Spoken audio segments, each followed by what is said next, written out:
So hi guys, this is Shabeer and welcome back to our channel. So guys చూడండి, ఈ వీడియోలో మనం iPhone 12 2024లో కొనొచ్చా, so కొంటే ఎంత కొనాలి గైస్ చూడండి. ఈ వీడియో చాలా ఇంట్రెస్టింగ్ గా ఉండబోతుంది, ఎందుకంటే ఐఫోన్ 12 మొదటి 5G స్మార్ట్ ఫోన్ అనమాట. సో వీడియోని ఎండ్ వరకు చూడండి, నచ్చితే లైక్ చేయండి, ఛానల్ కి కొత్తగా విజిట్ చేస్తుంటే ఛానల్ ని సబ్స్క్రైబ్ చేసుకోండి. ఓకే గైస్, చూడండి నేను ఐఫోన్ 11 ఫుల్ రివ్యూ అదేవిధంగా కెమెరా టెస్ట్ అయితే చేసిన తర్వాత నేను ఫోన్ అమ్మేస్తానని చెప్పాను వీడియోలో. సో చాలా మంది అయితే కామెంట్ చేస్తూ ఉన్నారు, అదేవిధంగా ఇన్స్టాగ్రామ్ లో మెసేజెస్ చేస్తున్నారు. గైస్ చూడండి, ఐఫోన్ 11 అయితే నేను సేల్ చేసేసాను. సో ఎవరికైనా మొబైల్ ఫోన్ కావాలంటే నా మీద నమ్మకం ఉంటే సో వాళ్ళు మాత్రమే మెసేజ్ చేయండి, లేదంటే టైం పాస్ చేయడానికి అయితే మెసేజ్ చేయకండి. సో ఐఫోన్ 12 2020లో అయితే మనకు లాంచ్ అయింది. ఇప్పుడు 2024 దగ్గరగా 3.5 year అయితే కంప్లీట్ అయితే అయిపోయింది అనమాట.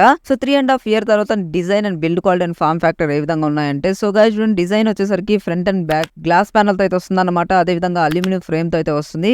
బ్యాక్ సైడ్ మనకు డ్యువల్ కెమెరా సెటప్ అయితే ఉంటుంది. అదే విధంగా ఫ్రంట్ వచ్చేసరికి నాచ్ డిస్ప్లే అయితే ఉంటుంది అనమాట. సో గైస్ ఓవరాల్ గా డిజైన్ కూడా చాలా బాగుంది. అదే విధంగా బిల్డ్ క్వాలిటీ అంటారు, ఇంకా బిల్డ్ క్వాలిటీలో ఐఫోన్ అంటే తగ్గదు అసలుకి. బిల్డ్ క్వాలిటీ కూడా చాలా బాగుంటది. అండ్ ఫార్మ్ ఫ్యాక్టర్ మనకు ఒక ప్రీమియం ఫీలింగ్ అయితే వస్తుంది అనమాట. అంటే మరీ పెద్దగా కాకుండా మరీ చిన్నగా కాకుండా సో ఒక మీడియం సైజ్ లో అయితే ఉంటది. సో ఓవరాల్ గా దీని design and form factor and build quality చాలా బాగున్నాయి. ఓకే గైస్, ఐఫోన్ 12 లో మనకు IP68 water and dust resistance అయితే ఉందన్నమాట. సో గైస్ చూడండి, మీరు సెకండ్ హ్యాండ్ లో మొబైల్ ఫోన్ తీసుకుంటూ ఉంటే సో బాగా అయితే చెక్ చేయండి. సో స్క్రీన్ ఇట్లా ప్రెస్ చేసి చూడండి, ఎందుకంటే చాలా మంది 3.5 year తర్వాత బ్యాటరీ అనేది డ్యామేజ్ అవుతుంది. సో వీళ్ళు ఏం చేస్తారంటే కొంతమంది స్టోర్ నుంచి కాకుండా బయట షాప్ లో నుంచి అయితే రీప్లేస్ చేస్తూ ఉంటారు. సో అలాంటి మొబైల్ ఫోన్ అయితే తీసుకోకండి, ఎందుకంటే వాటర్ అండ్ డస్ట్ రెసిస్టెన్స్ అయితే పోతుంది. గైస్ ఇది మీరు గుర్తుపెట్టుకోండి, ఇది కేవలం వాటర్ ని ఆపుతుంది, అంతే, వాటర్ ప్రూఫ్ అయితే కాదు. సో నెక్స్ట్ వచ్చేసరికి దీంట్లో మనకు డ్యువల్ సిమ్ సపోర్ట్ కూడా ఉంది. ఒకటి వచ్చేసరికి ఫిజికల్ సిమ్, ఇంకో వచ్చేసరికి ఈ సిమ్. అండ్ గైస్ ఈ ఫోన్ వచ్చేసరికి హైలైట్ ఏంటంటే ఇది మొదటి 5G స్మార్ట్ ఫోన్ అనమాట. సో నాకైతే చాలా బాగా నచ్చింది. అండ్ గైస్ ఐఫోన్ 12 డిస్ప్లే గురించి మాట్లాడుకోవాలి. దీంట్లో వచ్చేసరికి మనకు 6.1 ఇంచ్ కి సంబంధించిన super retina HDR OLED panel అయితే ఉంది. దీంట్లో మనకు HDR10 అయితే వస్తుంది. అదే విధంగా డాల్బీ విజన్ కూడా సపోర్ట్ చేస్తుంది. అండ్ గైస్ చూడండి, ఇది ఒక నాచ్ డిస్ప్లే అనమాట. నాచ్ కూడా ఐఫోన్ 11 తో కంపేర్ చేసుకుంటే కొంచెం చిన్నగా ఉంటది. అండ్ గైస్ చూడండి, OLED ప్యానల్ కాబట్టి మనకు వివింగ్ యాంగిల్స్ కానీ, కలర్స్ కానీ, సో కాంట్రాస్ట్ రేషియో కానీ, మనకు డీప్ బ్లాక్స్ కానీ ఎవ్రీథింగ్ అయితే పర్ఫెక్ట్ గా అయితే కనిపిస్తాయి. కంటెంట్ మీరు వాచ్ చేస్తున్నప్పుడు కూడా మీరు ఎంజాయ్ అయితే చేస్తారు, అంత బాగుంటది డిస్ప్లే. సో డిస్ప్లే కూడా అయితే చాలా అంటే చాలా బాగుంటది. Okay guys, iPhone 12 software support గురించి మాట్లాడుకోవాలి. ఇది లాంచ్ అయినప్పుడు మనకు iOS 14 మీద అయితే లాంచ్ అయింది. ఇప్పుడు మనకు ఏదైతే కరెంట్ వర్జన్ ఉందో iOS 17 మీద అయితే రన్ అవుతుంది. గైస్ చూడండి, దీంట్లో మీకు iOS 18 సపోర్ట్ చేస్తుంది, 19 సపోర్ట్ చేస్తుంది, 20 కూడా సపోర్ట్ చేయొచ్చు. ఎందుకంటే ఎక్సెస్ ఏదైతే ఓల్డ్ మోడల్ లో దానికే యాపిల్ అనేది iOS 18 సపోర్ట్ అయితే ఇస్తుంది. సో ఆ విధంగా మాట్లాడుకుంటే మనకు iOS 20 కూడా మనకు ఐఫోన్ 12 అయితే సపోర్ట్ చేయొచ్చు. సాఫ్ట్వేర్ పరంగా కూడా మీకు ఎలాంటి ప్రాబ్లం లేదు. దగ్గరగా 3 మేజర్ అప్డేట్స్ అయితే మీకు వస్తాయి. అండ్ గైస్ దాని తర్వాత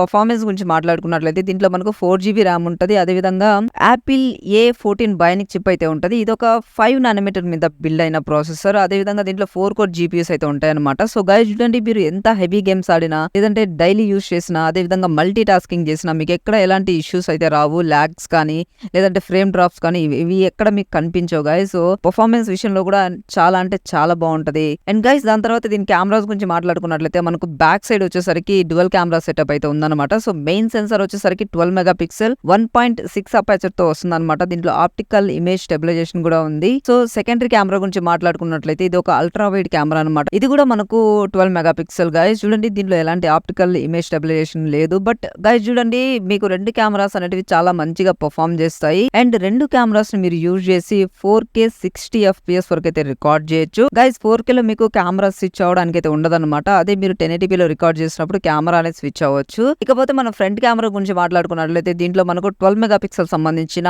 వైడ్ సెన్సర్ అయితే ఉంటది. ఇది మనకు 2.2 అపాచర్ తో అయితే వస్తుంది. గైస్ చూడండి, మనకు 4K 60 FPS వరకు అయితే రికార్డ్ చేయొచ్చు. ఫ్రంట్ కెమెరా యూజ్ చేసి మనం వ్లాగింగ్ కూడా చేయొచ్చు. సో మీకు ఎలాంటి ఇష్యూస్ అయితే లేవు, కెమెరాస్ కూడా చాలా బాగున్నాయి. అండ్ గైస్ దాని తర్వాత బ్యాటరీ గురించి మాట్లాడుకోవాలి. దీంట్లో వచ్చేసరికి మనకు 2815 mAh బ్యాటరీ అయితే ఉంటది. గైస్ ఇది మనకు నెంబర్లు తక్కువే కావచ్చు, కానీ పర్ఫార్మెన్స్ లో చాలా బాగుంటది. చాలా మంది అయితే ఇలా కూడా అనుకుంటూ ఉంటారు, మనకు ఆండ్రాయిడ్ ఫోన్స్ లో 6000 mAh వస్తుంది, 5000 mAh వస్తుంది, దాంతో కంపేర్ చేసుకుంటే ఇది ఎంత అని. గైస్ చూడండి, అలా ఏం లేదు, కానీ ఐఫోన్ లో మీకు చాలా బాగా వస్తుంది. దీంట్లో OLED ప్యానల్ ఉంది కాబట్టి సో ఇంకా ఎక్కువ బ్యాటరీ బ్యాకప్ అయితే వస్తుంది అనమాట. దీంట్లో మనకు ఫాస్ట్ ఛార్జింగ్ సపోర్ట్ ఉంది. అదే విధంగా చూడండి, మనకు వైర్లెస్ ఛార్జింగ్ సపోర్ట్ కూడా ఉంది. 15 వాట్ గైస్. దీనికి మీకు 17 అప్డేట్ అయితే ఉండాలి. అదే విధంగా మ్యాక్స్ సేఫ్ ని యూజ్ చేసి కూడా మీరు ఫాస్ట్ ఛార్జింగ్ అయితే చేయొచ్చు 15 వాట్స్ వరకు. సో ఓవరాల్ గా ఇది రివ్యూ. ఓకే గైస్, ఐఫోన్ 12 మనం 2024లో కొనొచ్చా అంటే ఖచ్చితంగా అయితే కొనొచ్చు. ఎందుకంటే ఇది 5G సపోర్ట్ చేస్తుంది. అదే విధంగా 3 years సాఫ్ట్వేర్ సపోర్ట్ ఉంది గైస్. పర్ఫార్మెన్స్ విషయంలో మీకు ఎలాంటి ప్రాబ్లం లేదు. అదే విధంగా మీకు ఏదైతే కెమెరాస్ ఉన్నాయో కెమెరాస్ కూడా చాలా బాగుంటది. అదే విధంగా బ్యాటరీ బ్యాకప్ కూడా మీకైతే చాలా బాగుంటది. అండ్ ఓవరాల్ గా మీరు ఐఫోన్ 12 అనేది 2024లో కొనొచ్చు. అదే విధంగా ఎంత కొనాలంటే గైస్ చూడండి, 25,000 రూపాయలకి మీకు ఒక మంచి కండిషన్ లో వస్తుంది. మిస్ చేసుకోకుండా అయితే మీరు మొబైల్ ఫోన్ అయితే కొనండి. Thank you for watching this video. And video నచ్చితే మాత్రం ఖచ్చితంగా లైక్ చేయండి, నచ్చకపోతే మాత్రం డిస్లైక్ చేయండి. మీరు ఛానల్ కి కొత్తగా విజిట్ చేస్తుంటే ఛానల్ ని సబ్స్క్రైబ్ చేసుకోండి.